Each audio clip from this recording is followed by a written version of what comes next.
অবশ্যই টুনটুনির সেই রোমাঞ্চকর গল্পের অডিও রূপ এখানে দিচ্ছি। টুনটুনি ও সোনার মাছের গল্প। টুনটুনি ছিল ধবধবে দুধে সাদা এক বিড়াল।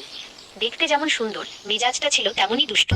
সারাদিন তার কাজ ছিল প্রজাপতির পেছনে ছোটা আর সুযোগ পেলেই রান্নাঘর থেকে মাছ চুরি করা।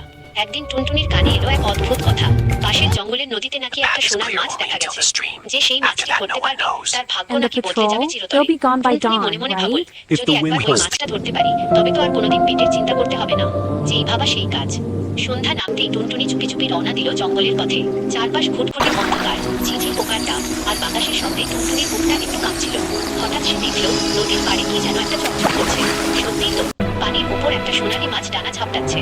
মাছটি ধরার লোভে টুনটুনি আর এক মুহূর্ত দেরি করল না। কিন্তু থাবা দিতেই পা পিছলে ঝপাস করে সে পড়ে গেল নদীর ঠিক মাঝখানে। টুনটুনি তো সাঁতার জানতো না। বাঁচার জন্য সে করুণ সুরে মিউ মিউ করে চিৎকার করতে লাগলো। ঠিক সেই সময় এক বুড়ো জেলে সেখান দিয়ে যাচ্ছিল।